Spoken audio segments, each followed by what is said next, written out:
terms of our dispersion chart. So barbelling is back. So in terms of how the buy side is very clearly trying to navigate this kind of resilient U.S. economy equals resilient U.S. inflation theme, they're very much into kind of the late cycle defensives, but they're also into some of these early cycle cyclicals. And so I think that's it's actually not, it's a pretty smart strategy in terms of like, how do I play the recession being delayed relative to a lot of, positioning, certainly positioning in the bond market, but how do I also play people who get crowded into the soft landing narrative because the recession gets delayed are going to get their faces ripped off when the recession actually does come. And this is why I said I was on Paul Barron Network on Thursday yesterday, talking about how I think both bulls and bears are going to wind up losing a lot of money over the next 6 months. And the reason I say bears, the bond market has a lot of kind of, very immediate recession pricing in it that could get priced out in bond market volatility terms over the next few months, particularly as Yellen starts to replenish that TGA on the other side of the debt ceiling.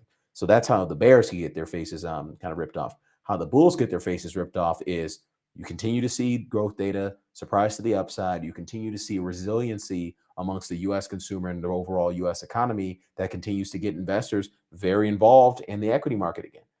And just like in October of 2007, just like in September of 2001, hell, just like in September of 1987, folks are just antsy to buy that high because they're riding high on momentum. And momentum is a powerful drug. FOMO is just as powerful.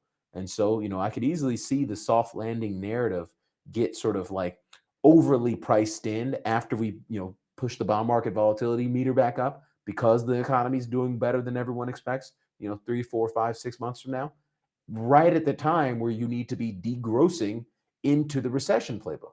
And so that's why I say I think both bulls and bears might, wind up losing a lot of money over the next kind of 6 to 9 months. Again, quite frankly, I'm starting to think that's how this is going to play out.